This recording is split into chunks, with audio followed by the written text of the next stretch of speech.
Vayan por favor a Mateo 5, en el versículo 13 comenzaremos. Mientras se encuentra en Mateo 5, 13, vamos al Señor en oración. Una vez más, Padre, de nuevo venimos ante usted, pidiéndole, Señor, que bendiga nuestros esfuerzos, que comprendamos nuestras obligaciones hacia usted, comprender qué significa obedecerle. Señor, oramos por corazones que están quebrantados, que se quebranten en humildad. Oro por corazones que deseen no hacer nada que te ofenda, Señor. Oro que seamos barro suave en sus manos, que usted nos forme a la imagen de Cristo. Oramos que estemos conformándonos a la imagen de su precioso Hijo. Oro que las palabras que leemos esta mañana, desde los mismos labios del Señor Jesucristo mismo, nos lleve a entender lo que significa ser seguidores de Cristo. Llenos de los oídos que escuchen, mentes abiertas y obediencia, corazones obedientes en esta oración, pedimos esta mañana en Cristo Jesús. Amén. Mateo 5:13. Mateo 5:13. Vosotros sois la sal de la tierra, pero si la sal se desvaneciere, ¿con qué será salada de nuevo? No sirve más para nada, sino para ser echada fuera y hollada por los hombres. Vosotros sois la luz del mundo. Una ciudad sentada sobre un monte no se puede esconder, ni se enciende una luz y la pone debajo de un almud, sino sobre el candelero, y alumbra a todos los que están en casa. Así alumbre vuestra luz delante de los hombres, para que se vean vuestras buenas obras y glorifiquen a vuestro Padre, el que está en los cielos. Esta mañana estoy comenzando una miniserie en Mateo, que le estoy llamando Cristianismo Auténtico. Cristianismo auténtico. Es imperativo para nosotros porque en nuestros días, en nuestra cultura, la iglesia, que a veces supuestamente es el pilar y la que lleva la verdad, la iglesia a veces sufre y está espiritualmente desnutrida por una variedad de razones, por gente que no tiene idea qué significa ser un auténtico cristiano. Hay una variedad de razones para esto, para esta espiritualmente desnutrida iglesia. Una sería pastores mundanos. Pastores mundanos. Y no me refiero solo a pastores que usan jeans rasgados, fuman una pipa después de la iglesia. Pastores que tratan de influenciar de qué tan increíblemente habilezones son. Me refiero a ancianos que son incapaces de usar la Biblia para guiar a los miembros de la iglesia y a la iglesia como un todo. Ancianos que piensan que el liderazgo de ancianos de la iglesia debe ser dirigido por una junta directiva corporativa. Pastores que se avergüenzan a sí mismos y a la iglesia en la comunidad. No son hombres de Dios piadosos. Pastores cuyos hogares no son realmente tan distintos de los del mundo. Pastores que creen que en su propia gracia y encanto es el factor que cambiará vidas en lugar de confiar en la obra quirúrgica de la palabra de Dios, usado por el Espíritu de Dios. Pastores mundanos hieren a la iglesia. También sufre de generaciones de sentimentalismo. Generaciones tras generaciones, era esta que la generación de sentimentalismos, aquellos que creían que era solamente por una emoción, decían, ellos eran una diferente generación. Ahora el sentimentalismo, los abuelos se han sido llevados en un tipo de iglesia sensible de hoy en día. Una de las mayores batallas cuesta arriba que enfrenta la iglesia es convencer a los creyentes que la adoración en realidad es cerca de Dios y no acerca de nosotros mismos. Muchos de ustedes que han venido aquí a la congregación han experimentado una transformación en su propio comprender que una reunión de adoración no es para inducir emoción, sino para darles una experiencia o para servirles a ustedes y sus necesidades sentidas. Darle a Él honra y gloria, solamente a Dios. Expresar verdades de sí mismo de Dios.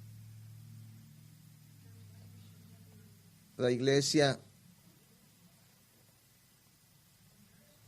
Hay una vergüenza en el evangelio bíblico. El verdadero evangelio bíblico no permite que una persona haga una profesión de fe, vivir su vida en la iglesia sin ser regenerado y ser esencialmente la misma persona que era antes de la salvación. El verdadero evangelio no permite eso. Por eso Jesús advierte en Mateo 5 de los farsantes religiosos que serán juzgados. Es por eso que Jesús explica que la cizaña crecerá con el trigo, que la iglesia tendrá incrédulos, inconversos, infiltrándose en las filas a veces. Y muchas iglesias y pastores han intentado suavizar el golpe del evangelio, haciendo que la salvación se trate de encontrar los propósitos de Dios para tu vida o tener suficiente fe para descubrir el plan de Dios. Aquí está el plan de Dios, era enviarte al infierno a menos que te arrepientes de tu pecado. Y luego la iglesia sufre de la congregación como un cliente. La congregación como un cliente, sufre la iglesia. Esto se manifiesta en la predicación liviana que no ofende a nadie. Al realizar encuestas sobre lo que haría felices a los miembros de la iglesia, trata de ser lo más conveniente posible con servicios de adoración breves que se ofrecen en 57 momentos diferentes para que Dios se ajuste a su importante agenda ocupada de usted. Podríamos enumerar como pedirle perdón podríamos enumerar muchos drenajes cancerosos que hacen que la iglesia esté triste, débil en la debilidad espiritual. En lugar, la iglesia debe construir una cultura de santidad y asombroso amor por la palabra, adoración humilde y asombrosa y búsqueda de Dios, todo en justicia. Y la siguiente sección del Sermón del Monte realmente nos ayuda a comprender el cristianismo auténtico, como realmente la vida de un creyente debe de ser, creyente genuino, cómo debe de verse. Y en hecho, en el capítulo 5 es un antídoto para la hipocresía que Jesús expone en el capítulo 6. Aquellos que hacen cosas buenas para ser notados egoístamente por otros, que dan a los pobres para ser glorificados por los hombres, que oran de una manera que pretenden impresionar a la gente, que pregonan sus acciones espirituales para hacerse notar. Así es, capítulo 5 es un argumento en contra de la hipocresía que Jesucristo va a hablar después en partes de este sermón. Así es que en las próximas semanas nuestros mensajes resaltarán varias acciones que caracterizan al auténtico creyente en Jesucristo, el creyente genuino. Y tengo que decir que soy personalmente un poco obsesionado con esto porque la cizaña y el trigo están creciendo en la iglesia. Me molesta y es disturbante saber que no me importa qué tan me esfuerce el pastor, se esfuerce, la iglesia se esfuerce de ser efectiva, que siempre habrá incrédulos que se meten en las filas y lo peor de todo, engañarse a sí mismo creyendo que van hacia el cielo cuando en realidad estarán ante Dios diciendo que no hice esto, que no hice lo otro. Y Cristo dirá, yo nunca te conocí. Así es que, por la gracia de Dios, nunca rebajaremos la autenticidad genuino cristiano, la fe genuina. Así es que en las semanas que vienen, estas acciones elevarán o iluminarán. Elevar la Biblia, disciplina su mente, guarde su corazón, proteja su matrimonio, muestre su integridad, sufra por ahora, ame a sus enemigos, dar con humildad. Estas son marcas de alguien que genuinamente tiene fe, alguien que está siendo regenerado, alguien que ha venido y que ha nacido en el estatus ante Dios. Acciones que caracterizan el cristiano genuino, pero hoy me gustaría afirmar que algo cristiano auténtico iluminará el mundo. Que si usted es genuino, usted iluminará el mundo. Es una marca genuina, la diferencia. Ahora, como sirve como una especie de transición, el versículo 13 y 16, comenzando en el versículo 17, sería apropiado llamar a esta sección del Sermón del Monte el núcleo de la ley del nuevo pacto de Jesús. Hemos hablado de eso al principio, haremos más en la próxima vez. Los principios que gobiernan a los destinatarios del nuevo pacto de cómo deberíamos de actuar, de comportarnos en el mundo. Se da una inauguración en la cruz, pero hay una transición. en el versículo 13-16, marca un cambio interesante desde el final de las bienaventuranzas. Recuerda la bendición final, versículo 10, bendecidos los que padecen persecución por causa de la justicia, porque de ellos es el reino de los cielos. Bienaventurados son los cuando por mi causa son vituperados y os persiguen y digan toda clase de mal contra ustedes, mintiendo. Gozaos y alegraos porque vuestro galardón en el cielo es grande, porque si así persiguieron a los profetas antes que ustedes. Lo que está explicando aquí es una gente tendrá una reacción negativa a la justicia de los verdaderos creyentes en Cristo. Aquí hay una posible reacción positiva, pero algunos tendrán una reacción positiva a la justicia de los cristianos genuinos. Ese es el cambio.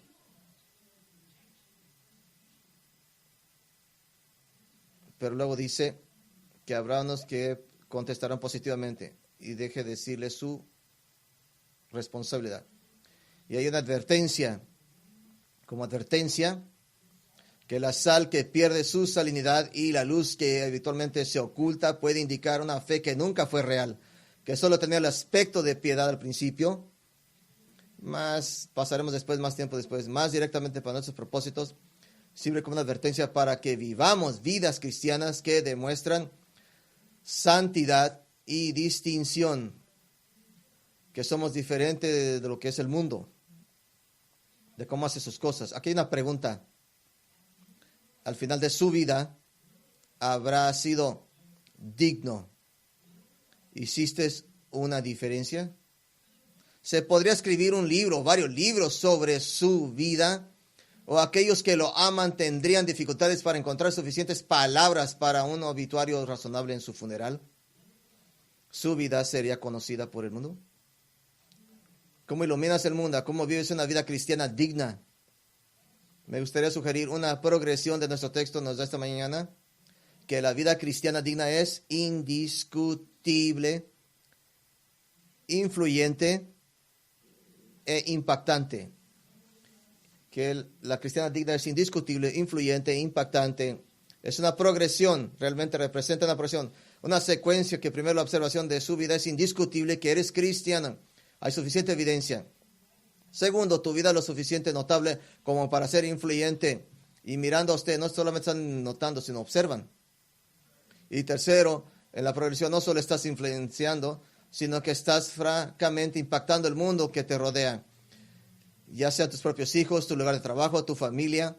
Estás cambiando sus vidas para mejor, para la gloria de Dios. Así es que vamos a caminar por esta progresión. Primera parte de esta progresión de una vida cristiana notable es indisputable.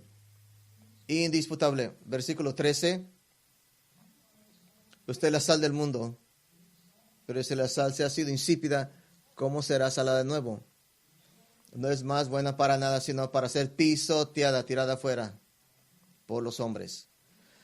Lo creo, no, el antiguo cercano oriente, la sal estaba a la altura del hierro, oro y trigo. En términos de importancia para la sociedad, tenía muchos usos prácticos. Lo más obvio, sabemos, es como condimento, conservante de alimentos, incluso fertilizante para ciertos cultivos, árboles demasiado arruinaría el suelo, pero se usaba una pequeña cantidad para algunos cultivos. Si vivía en el antiguo Egipto, la sal era un símbolo de lujo y riqueza, que la posesión de mucha sal significaba que te iba bien en la vida. Mira, tengo esto suficiente sal, tengo una casa llena de sal. Y en la Biblia, sal tiene varios significados simbólicos. A veces la sal es símbolo de muerte y destrucción. De muerte y destrucción. La esposa de Lot se convirtió en estatua de sal cuando trató, no de orégano, sino de sal, trató de regresar a su casa en contra de las órdenes de Dios en Génesis 19:26. Tierra salada, Deuteronomio 29:16 significa tanta sal mezclada con tierra que hace imposible que cualquier cosa pueda crecer. La esterilidad de la tierra, Job 39:6, Sofonías 2:9, que la sal se refiere a tierra que está completamente inusable, no se puede usar para nada. Santiago 3:2 usa el contraste del agua dulce al agua salada como bendición y maldición. saliendo de tu boca, tus palabras. Así es que de una manera diferente, la sal también puede tener implicaciones de pacto, promesas de pacto. Ciertas ofrendas debían ser ofrecidas, Levítico 2:13, ofrecidas con sal. Dios llama al pacto israelita mosaico un pacto de sal, en Números 18:19, un pacto de sal. Él llama su pacto con David un pacto de sal, según Crónicas 13:5, un pacto de sal. ¿Por qué es eso? Bueno, dado que la sal era un conservante, un pacto de sal indicaba la lealtad del que hacía el pacto, que usted se adjudicaba a él, se comprometía a él. Esdras 4:14, aquellos que optaron por ser leales al rey persa y se opusieron al trabajo de los judíos para reconstruir a Jerusalén después del exilio, dijeron que están al servicio del palacio del rey. Pero literalmente diciendo, comemos la sal del palacio, que significa somos leales, somos buenos seguidores del rey persiano. Comemos sal. Y claro, por supuesto, en la Biblia, esta es la connotación más conocida de sal y simplemente saborizante para los alimentos. El apóstol Pablo dice que se ha sazonado su hablar con favor, con sabor. No siquiera tengo que tratar de convencerlo. Otra importante asociación simbólica de la sal, la de la pureza. Y esta pureza incluye la idea de nuevos comienzos, de ser algo nuevo, algo ser purificado, cambiado. Ezequiel 16:4 habla de frotar sal en un recién nacido para limpiar y purificar al niño. Segunda de Reyes 2:1. Eliseo trató un suministro de agua mala con sal para eliminar la maldición que José había puesto sobre Jericó. Es que simboliza pureza, nuevo comienzo, algo nuevo. Dado todas esas posibilidades, la pregunta obvia es, ¿cuál es la connotación o el uso de que habla Jesús aquí en Mateo 5:13? Bueno, ciertamente una implicación de muerte y destrucción, podemos eliminar esa opción. Las implicaciones del pacto tal vez podrían explorar cuando Jesús está dando la ley del nuevo pacto, pero en realidad no está hablando de la naturaleza del pacto, sino de la naturaleza de las personas en el pacto. No del pacto, sino las personas. La lección más popular es, por supuesto, que Jesús está hablando de la sal como sabor, saborizante, que la vida del creyente en Cristo debe de traer sabor al mundo. El versículo 3 incluso dice, si la sal se ha vuelto sin sabor, así antes de que tomar una decisión sobre lo que quiere decir Jesús, tenemos que explorar esta idea de que la sal se vuelva insabrosa. ¿Cómo puede la sal perder su salinidad? Simplemente no se va y no se convierte en insípida, no de repente pierde su sabor. Grande la parte de la sal se usaba en Palestina en la época de Cristo, se extraía del mar muerto, pero contenía impurezas que debían eliminarse. Algunas, imagínense hacer cosas que se hacían de la pared, así es que poner en su ensalada algo así. Pero la sal se usaba, podía dejar alguna de las impurezas ocasionalmente, porque tendrías mucho más producto por menos trabajo y esfuerzo. Vender lotes malos de sal, aún otros fueron aún más proactivos al mezclar aditivos baratos con la sal y la venderían en grandes cantidades, la sal en bolsas más grandes, en cubetas, y arriba, y a una pulgada o dos, tal vez pulgadas, si son muy listos, pondrían la mejor arriba para que se vea que es la mejor. Pues necesitas escarbar más abajo para encontrar la cal. Así que comprendemos eso. Pero si los aditivos pueden perder su salinidad. Pero yo afirmaría que Jesús no está hablando de la sal como condimento o un saborizante. Déjame darle un par de razones. Este verbo traducido se ha vuelto insípido. Solo se traduce otra vez en el Nuevo Testamento en Lucas 14:34. Jesús está dando una enseñanza paralela similar. Esta palabra en particular nunca se traduce como volverse insípido. Así es que ninguna otra literatura griega antigua lo significa volverse tonto, volverse mentalmente inestable, perder la cabeza, hacer que se vuelva un sinsentido. Y de hecho, esa misma palabra es traducida en Romanos 1:22, profesando ser sabios, se hicieron necios. Misma palabra. 1 Corintios 1:20. ¿Dónde está el sabio? ¿Dónde está el escriba? ¿Dónde está el polemista de esta era? No ha enloquecido Dios la sabiduría del mundo. La misma palabra. En otras palabras, la sal que no es salada es tonta, es sin sentido, idiótica. No tiene sentido. Es inestable. Es realmente que alguien ha perdido su memoria. Así es que no está hablando de sabor.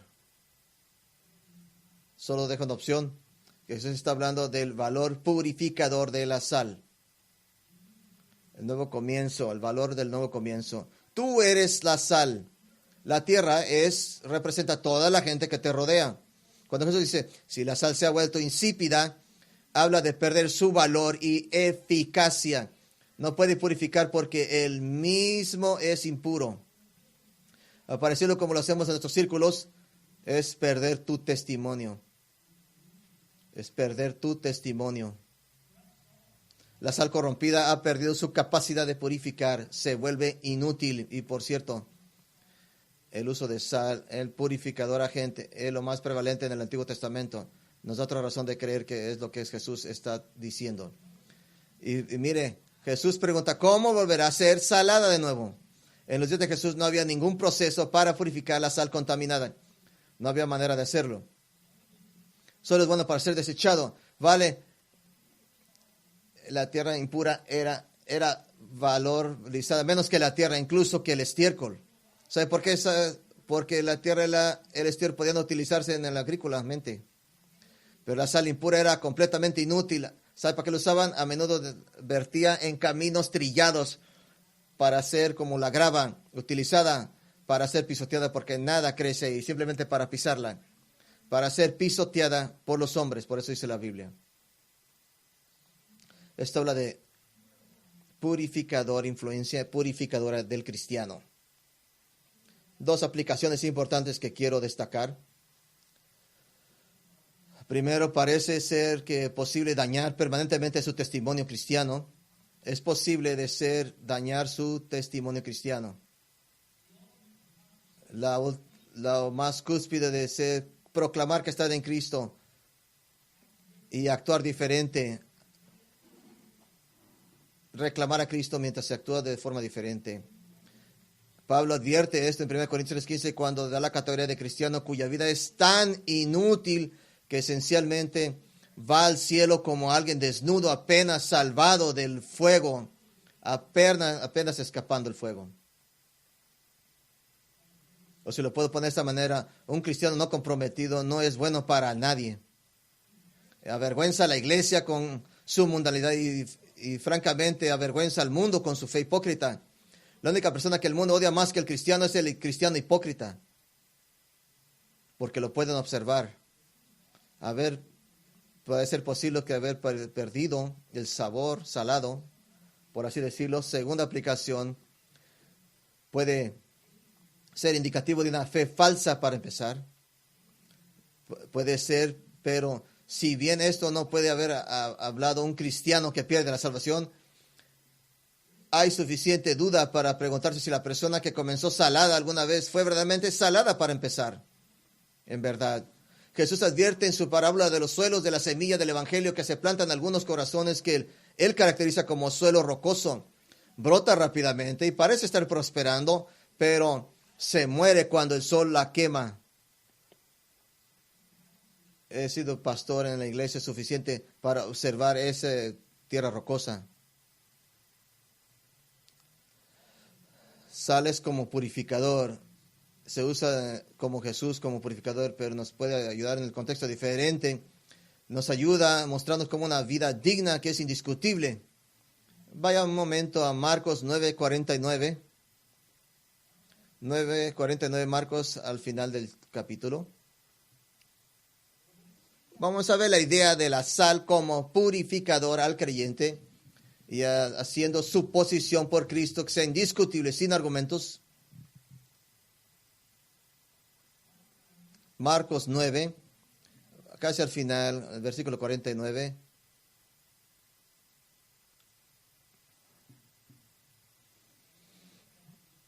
Voy a comenzar en el 43. Y si tu mano, corta tu mano si te ayuda a trompezar. Es mejor entrar al cielo sin manos que tener las dos manos y entrar al infierno, donde el gusano nunca muere y el fuego nunca cae. Y si tu pie te causa tropezar, córtalo.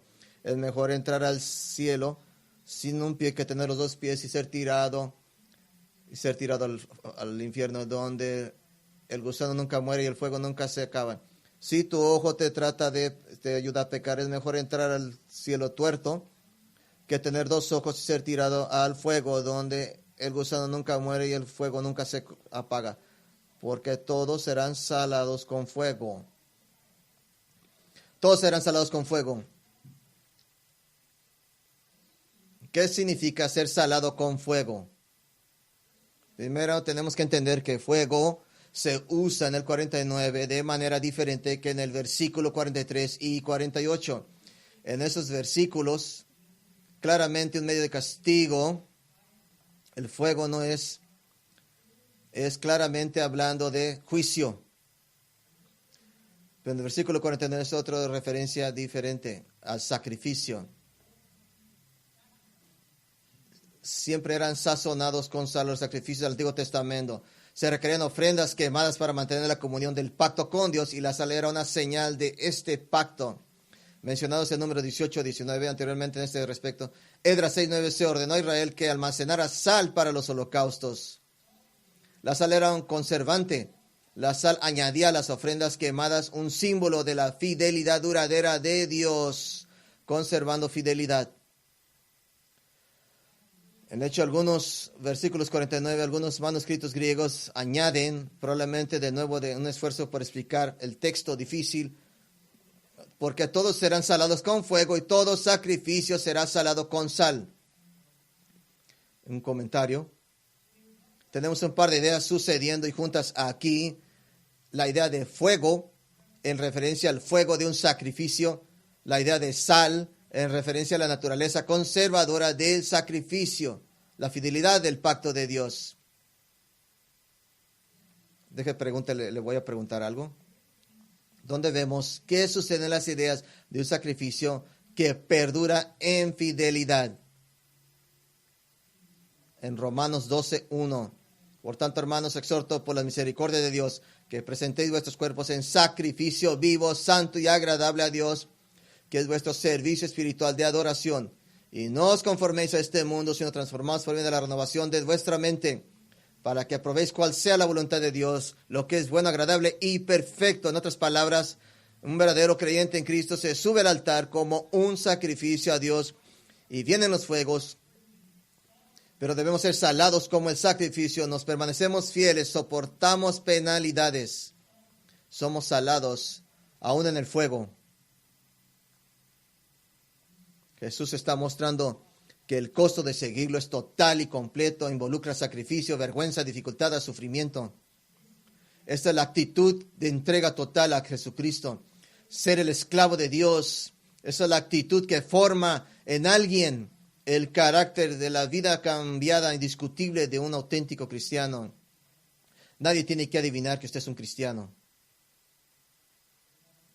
¿Qué tal el creyente que no quiere ser un sacrificio, que quiere arrastrarse al altar? Quien ve las pruebas como un lugar, como la ira de Dios, de carácter de son, o a medias acerca de buscar la semejanza de Dios, o quien en su caminar con el Señor, ninguna pasión por la gloria de Dios y por Cristo, sin celo por adorar a Dios en santidad. Jesús aborda este problema en Marcos 9:50. Buena la sal, mas si la sal se hace insípida, ¿con qué la sazonaréis? Tened sal en vosotros mismos y tened paz los unos con los otros. En el 43 al 48 ya leí antes, Jesús dice, cualquier que te mantenga, te impida una vida agradable al Señor, córtalo. Cualquier cosa que te mantenga alejado de agradar a Dios. ¿Por qué? Porque el creyente que ha perdido lo salino está viviendo una vida mezclada. Una vida mezclada que trata de mezclar la piedad con el pecado. Trata de mezclar adorar a Dios y solamente los domingos, y trata de mezclar adorar a Dios y adorar mis propios ídolos. trata de mezclar tiempos de perseguir la piedad con tiempos y no importarse en buscar la piedad de Dios. Tiempos de profundidad, compromiso con el Señor y tiempos de pereza espiritual.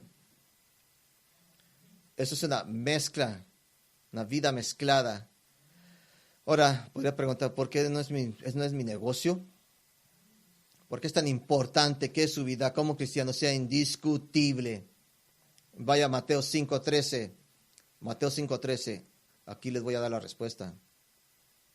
Recuerden, en los versículos 10 a 12, explica que muchos responderán negativamente a su fe en Cristo, pero aquí en los 13 al 16 lo está animando a que algunos responderán positivamente. Sí, usted está viviendo una vida que es indisputablemente de Cristo. ¿Por qué es tan importante que su vida como cristiano sea indiscutible? El griego es repetitivo para ser enfático. Podemos decirlo así: usted y solamente usted y nadie más que usted es la sal de la tierra. Plural, usted es la sal de la tierra. Solo por fe, solamente los cristianos son salados. Solo usted puede poseer el conocimiento de cómo se debe ser transformado. No hay otro mensaje, no hay otros mensajeros, es solamente usted. Pero dice en Hechos 4:12, y en ningún otro hay salvación, porque no hay otro nombre bajo el cielo dado a los hombres en que podamos ser salvos. No hay otra forma, es solamente usted. Pero si tu vida es tan sin sal, tan mezclada, tan diluida, entonces has perdido tu capacidad para ayudar a la causa del reino.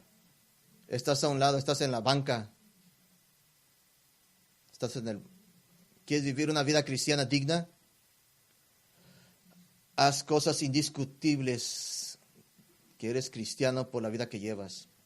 La primera parte de nuestra progresión a vida cristiana digna es indiscutible. La segunda parte de la progresión, tu vida cristiana es influyente. Es influyente. No es nomás notada, es observada a un nivel alto.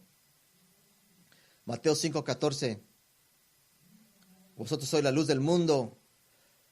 Una ciudad sentada sobre un monte no se puede esconder, ni se enciende una luz y se pone debajo de un almud, sino sobre el candelero y alumbra a todos los que están en casa.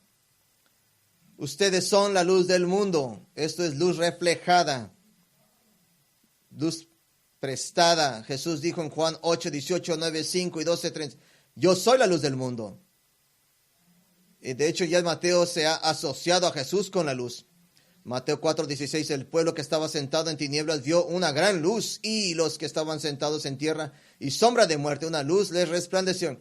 Así para ustedes ser la luz del mundo es reflejar a Jesucristo. Es luz prestada, no es de usted mismo. Por cierto, la explicación aquí es que está el mundo en tinieblas y que solo la presencia de los cristianos da la luz espiritual necesaria para que otros vengan a la luz de Jesucristo.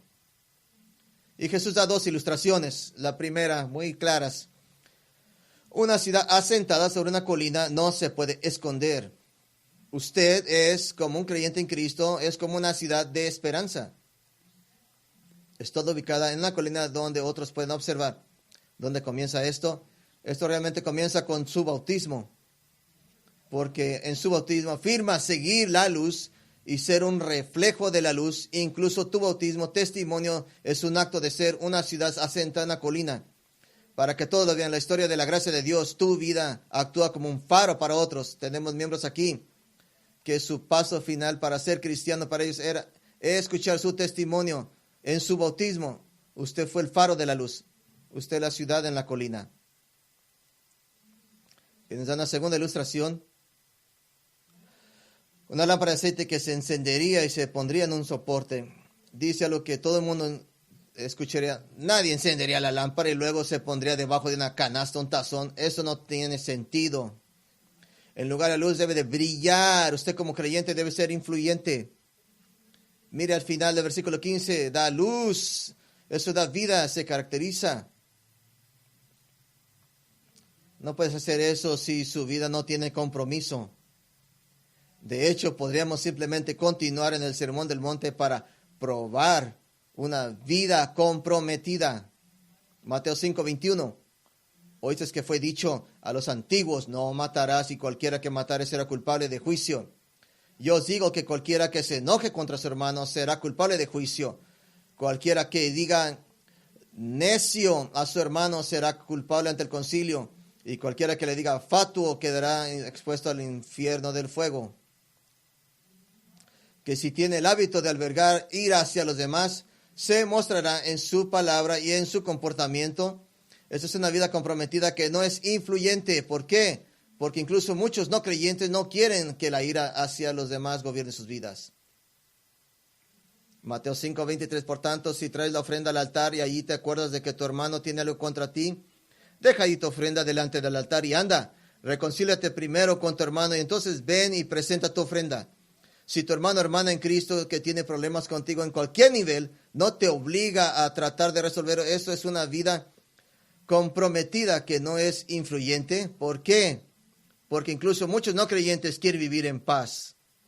Y cuando ven cristianos que no pueden, es un apagamiento para ellos.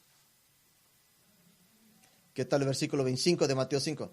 Ponte de acuerdo con tu adversario pronto, tanto que estás con él en el camino, no sea que el adversario te entregue al juez y el juez al alguacil y seas echado en la cárcel. De cierto te digo que no saldrás de ahí hasta que pagues al último cuadrante. Es unidad de dinero. ¿Qué dice Jesús aquí? Haga amigos en cualquier momento que puedas, busque la reconciliación si es posible. ¿Por qué? Porque especialmente usted está equivocado. ¿Por qué? Incluso los creyentes no pueden simplemente pelear entre sí en la corte. Nunca resuelve sus problemas. Versículo 27. De cierto te digo que no saldrás de ahí hasta que pagues. Guardad vuestros corazones para que no seáis hombres íntegros y mujeres. Cultiven pensamientos sean hombres de fidelidad. Hombres que no cultivan pensamientos de deseando otra mujer y viceversa. ¿Por qué?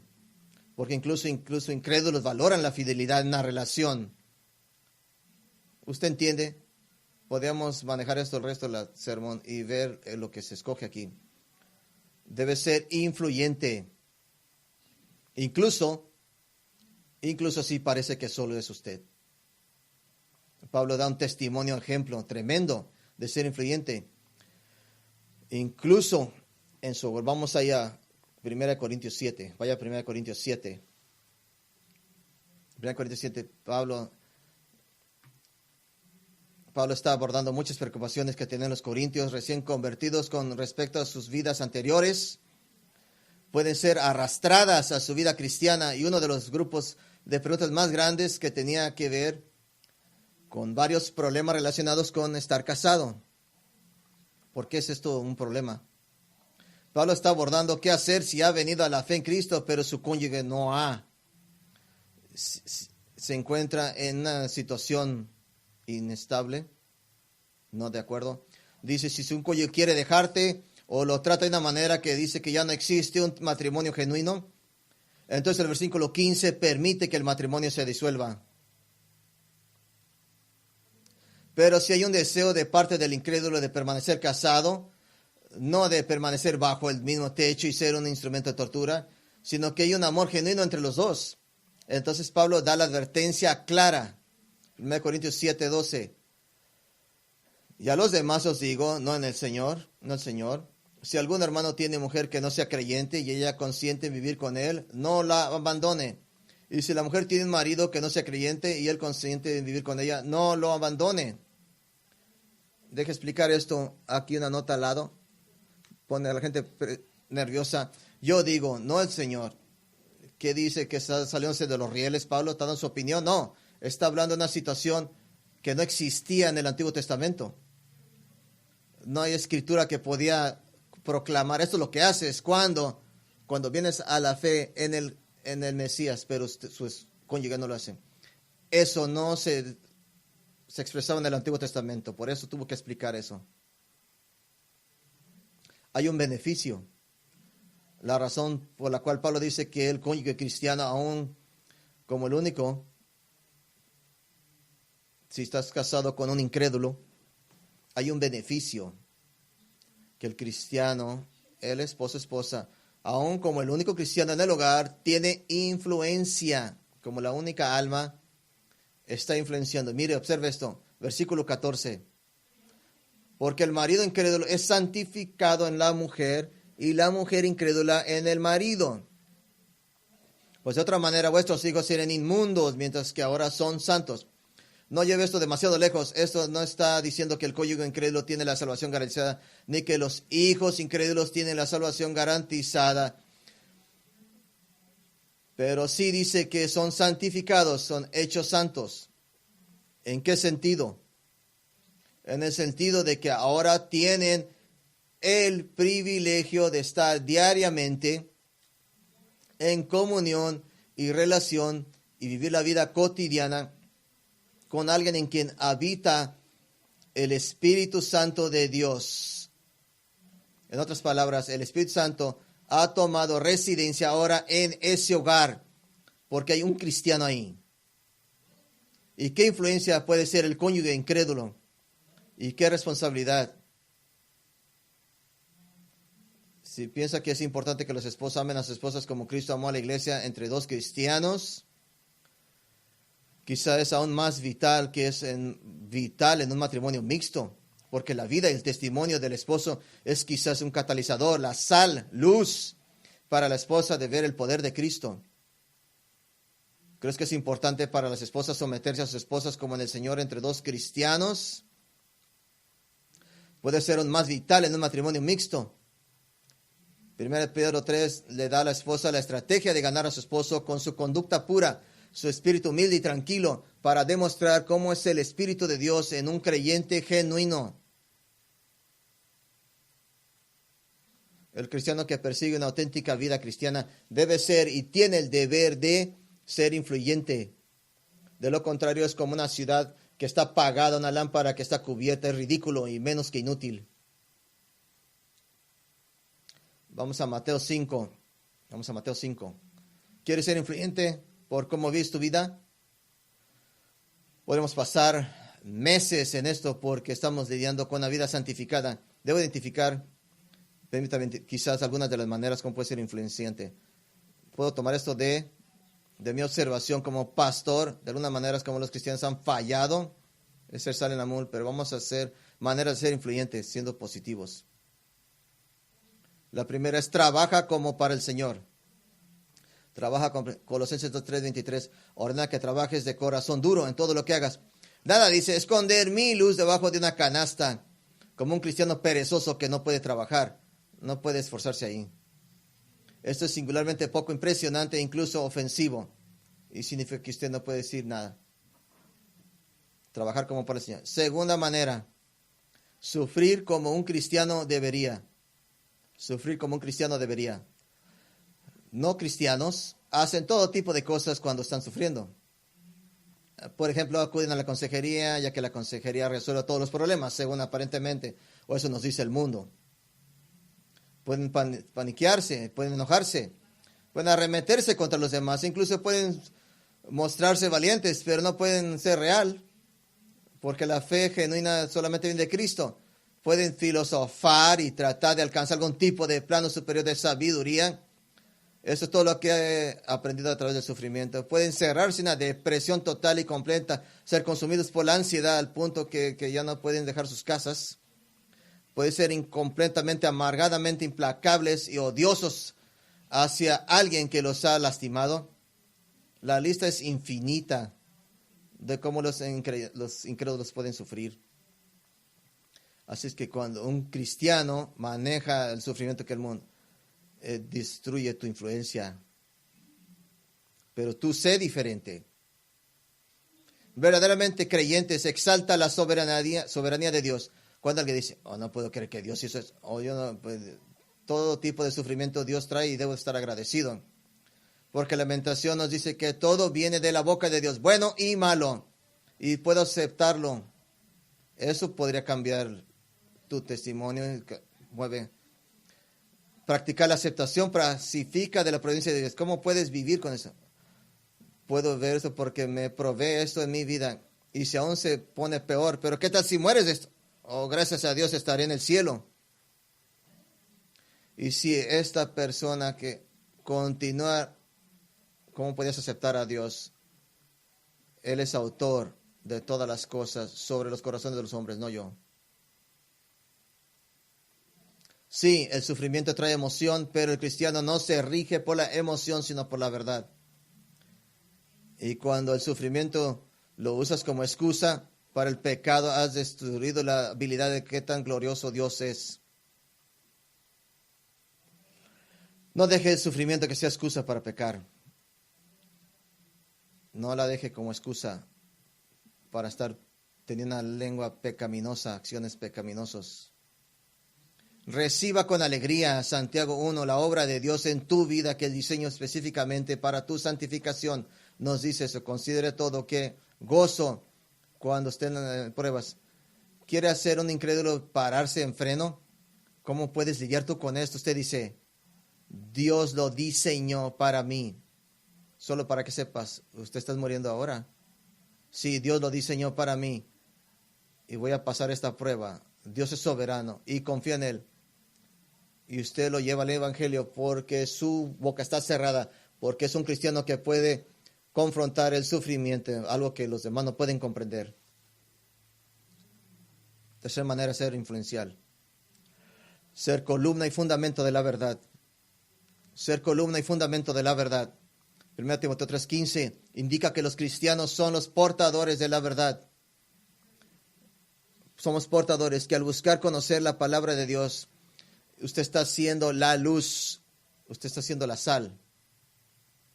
Parte de la razón por la que estamos haciendo nuestro estudio teológico sobre el milenio los domingos por la noche es para cumplir este mandato, implantar la verdad en usted para que usted sepa la verdad y cómo se llega a esa verdad. Identificando y combate genuinamente sus mayores tendencias pecaminosas en su corazón. Está haciendo luz y sal.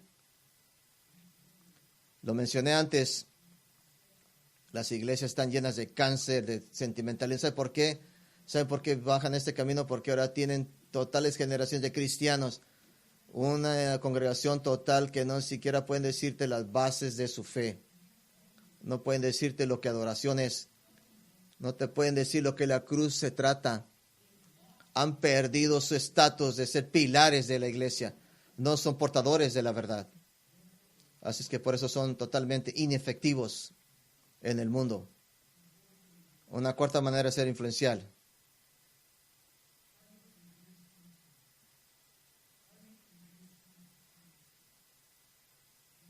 Si no sabes, ore y el Señor le ayudará. Y Él le ayudará a traer personas a su vida para decirles. Tengo una simple pregunta. ¿A qué punto está bien con usted ir a los más cercanos de usted?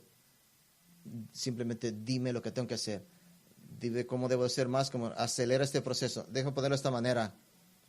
Si va a subirse a un avión y un instructor le dice, aquí las dos cosas que usted sigue haciendo que están mal, y estarías escuchando con los oídos abiertos. Deja tomar notas en esto. Decida que es hora de dejar de excusar el comportamiento pecaminoso y poner excusas a quienes le rodean. Aprovéchelo, medite en ello, memorícelo, estudie las escrituras concernientes a esto. Para mí, como su pastor, es una de mis oraciones más grandes para todos ustedes, de que se rinda, que saque la bandera blanca e identifique agresivamente el pecado y vencerlo hasta la sumisión. Que nosotros, como gente de la generación, que regresemos al tiempo en el día de los puritanos, que trabajan tan duro, ser como Cristo. Y alguien dice, bueno, eso es legalismo. No, legalismo es creer que usted puede complacer a Dios haciendo cosas buenas. Madurez es complacer a Dios obedeciendo lo suficiente, obedeciéndolo. Si usted me ama, ¿qué dijo Jesús? Obedece mis mandamientos. Quinta manera de progresión, que usted puede ser influenciante. Humíllese en todo momento. Humíllese en todo momento. Todos están en el mundo de que cuando se topa con alguien que es genuinamente humilde, es refrescante y sorpresivo. Cuando va confrontar a alguien en el servicio del mire, pagué por 5 y solamente me dieron 1. ¿Y qué esperas del mundo? Pues no deberías hacer esto. Esperas un argumento. Pero si te dicen, oh sí, nos equivocamos, eso le causa un shock a usted. Y si incrédulos pueden hacer eso, ¿qué tan más puede hacer un cristiano genuino mostrando su... ¿Puedo ponerlo de esta manera? Debe ser un pensamiento diario. Debe ser un pensamiento diario para usted, porque tu humildad quieres que brille, determine la efectividad de su luz. En Efesios 4, 1 y 2, Pablo da como primer indicador de caminar digno de su llamado en Cristo, de vivir con toda humildad. Ese es el indicador. Humíllese en cualquier momento. Bájese. Que cada día sea menos y menos y menos usted. No se valore. Una más manera de proteja su lengua a nivel nuclear. Proteja su lengua a nivel nuclear. Jesús dijo en Mateo 12:34 que la boca habla de lo que está lleno el corazón. No debería haber un día en el que te relajes en esto, en el que ignores en esto, estés cruzando. Vamos al Salmo 143. Pon guarda mi boca, oh Jehová, guarda la boca de mis labios. ¿A quién está influenciando? Será influenciador. ¿A quién está influenciando ahora? ¿Y cómo? Una última parte de la progresión. Tu vida cristiana es impactante, es indiscutible, influyente, y tu vida cristiana debe ser impactante, es lo tercero. Ahora ha sido más allá de dar evidencia de tu fe, que es indiscutible, y ver que tu vida influye a quienes te rodean. Ahora tu vida cristiana está cambiando totalmente a los demás, es impactante. Mateo 5:16, así su luz delante de los hombres, para que vean vuestras buenas obras y glorifiquen a vuestro Padre que está en los cielos. Y ahora la progresión alcanza un pico, asciende a la cima del monte digno, porque Jesús espera que tu vida cristiana, que no es mezcla con el mundo, sea tan impactante que cambiará los destinos eternos de las personas que te rodean. Glorificar a Dios basado en la observación de tu vida no es cualquier cosa diciendo, bueno, parece que Dios está activo en tu vida. No, glorificar a Dios es específico para alguien que se arrepiente de sus pecados y llega a la fe salvadora en Jesucristo. Escuche, el apóstol Pedro estaba allí cuando Jesús enseñó esto en el Sermón del Monte. Él estuvo ahí. Vea si esto no le suena familiar en 1 de Pedro 2:11. Amados, os exhorto como los extranjeros y exiliados a que abstengan los deseos carnales que hacen guerra contra el alma, manteniendo vuestra conducta excelente entre los gentiles, para que los calumnias como malhechores, que por vuestras buenas obras, al observarlas, glorifiquen a Dios en el día de la visitación. ¿Suena familiar? Es el comentario de Pedro lo que Jesús estaba enseñando aquí. ¿Qué significa glorificar a Dios? Apocalipsis 15:4 describe las naciones que se inclinan en sumisión a Cristo como glorificando el nombre del Señor. Apocalipsis 11:13 describe a las personas que llegan a la fe en Cristo como el hecho de que dan gloria a Dios del cielo. Y por lo contrario, Apocalipsis 16:9 describe a aquellos que se niegan a someterse a Cristo, no se arrepintieron ni le dieron la gloria. Ahora, por favor no me malinterprete, no es el típico, puedes dar el evangelio sin ni siquiera hablar, que tu vida traerá a la gente a Cristo por tu testimonio. El evangelio se define en palabras. Las palabras son necesarias para proclamar el evangelio. Romanos 10:17. La fe es por el oír y el oír por la palabra de Cristo.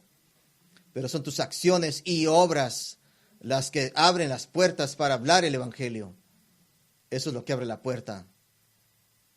Y de hecho Jesús declaró que los creyentes genuinos son fructuosos. Ellos sí se multiplican. Vamos a enfocarnos en los últimos momentos en Marcos 4. Vamos a Marcos 4. Quiero centrarme en estos últimos momentos en la familiar final de la parábola de Jesús sobre la tierra. Jesús habla de 4 tipos de suelo que reciben la semilla del evangelio. 3 de los suelos rechazan el evangelio, pero el cuarto, un buen suelo, produce una planta que florece. Marcos 4:8. Pero otra parte cayó en buena tierra y dio fruto, pues brotó y creció y produjo a 30, a 60 y a 100%. Ahora Jesús explica en el versículo 20.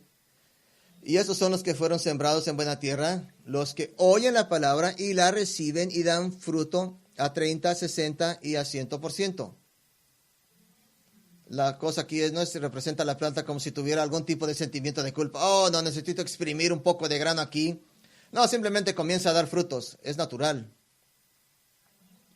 La mayoría de veces he escuchado este versículo enseñado como un llamado al evangelismo y aprecio esa aplicación, pero eso es muy limitado y tiende a hacernos pensar en términos de un conteo de personas. Pero entonces posiblemente no puedo liderar 100 personas a la fe de Cristo. No voy a poder hacerlo, tengo 70 años. En realidad usted puede y probablemente lo hará, pero lo voy a decir en un breve momento. El dar el fruto debe ponerse al lado de ser sal y ser luz. Es natural crecimiento de un cristiano, la vida cristiana exuberantemente refleja a Cristo. El hecho es de que casi con toda certeza, si usted está haciendo sal y luz, con toda probabilidad verá personas en el cielo algún día debido a usted y su fidelidad. Y podría decir, ¿usted me conoce? Dije solamente 11 palabras en toda mi vida. No toco en puertas, no voy al parque, no me paro en un cajón y predico el evangelio. Debe ver si puedo convencerlo. Habrá personas en el cielo que nunca sabías que llegaron a la fe en Cristo, pero en la soberanía de Dios, el Señor te revelará que fueron tus oraciones, las que Dios escuchó, las cuales fueron medios por los cuales Dios actuó en la salvación y los usó como catalizador. Habrá niños a los que influyó cuando enseñó en la escuela dominical de tercer y cuarto grado, que dentro de 50 años ahora, uno de ellos está viviendo una vida de degradación y pecado y recordará las amables palabras que leyó en la lección y vendrá Cristo arrepentido, quizá mucho después de que hayas dejado esta tierra. Tu esposo, mujeres, se hará más eficaz a medida de que seas fiel en servirle y su eficacia conducirá a ayudar a la iglesia conducirá almas salvas. Su esposa, hombres, será más eficaz a medida de que la anime a servir al Señor en todas las formas que pueda a un lado de ella, así como familia dan generosamente a la iglesia local. Dios financia la difusión del evangelio. Usted nunca sabe lo que sus propios hijos harán, simplemente orar por su salvación y asegura que les enseñe la palabra de Dios. Usted no sabe el impacto que usted simplemente hacer un estilo de vida de perseguir la justicia y ser sal y ser la luz, de que no tengo mucho que ofrecer, no hablo muy bien, no soy muy bueno para eso, pero voy a ser sal y luz. No tiene idea el impacto que tiene. ¿Puedo ponerlo de esta manera? Jesús está rindiéndole a usted 30, 60 y 100 veces a usted mismo como la experiencia normal del cristianismo. No tiene que llevar un conteo, no tiene que llevar una tabla, simplemente sea sal y sea luz. Y creo que será cuando esté parado ante Cristo. Uno de mis pensamientos más ir al cielo es ver el último score. No tengo que llevar una lista, simplemente tengo que sal y luz. La digna vida cristiana es indiscutible, es influyente, es impactante. Ahora,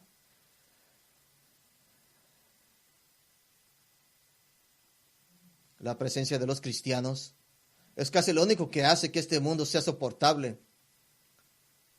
Somos una influencia purificadora, eliminadora, con solo vivir nuestras vidas. Dios le prometió a Noé que nunca más inundaría el mundo. Nunca prometió que no volvería a sacar a todos los verdaderos creyentes del mundo. Del mundo.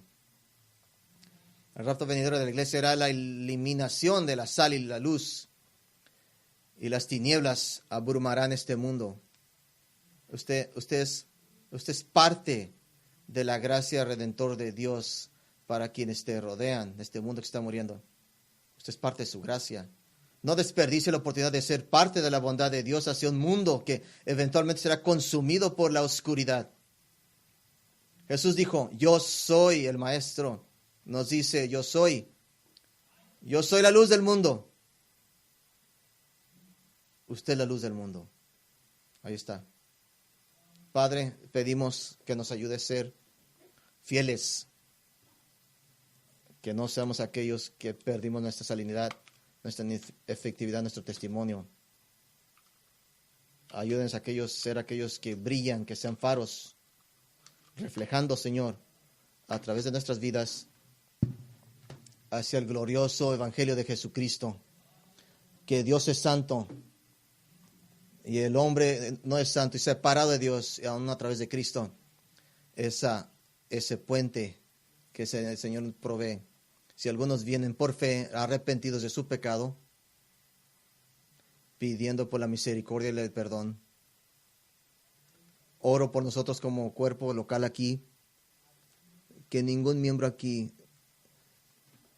que haga nuestra iglesia, Señor, una reputación, que sea una tierra fructuosa, que seamos fieles a usted, Señor, que seamos fieles unos a los otros, que nos amemos unos a los otros y que seamos como sal y que iluminemos como iglesia.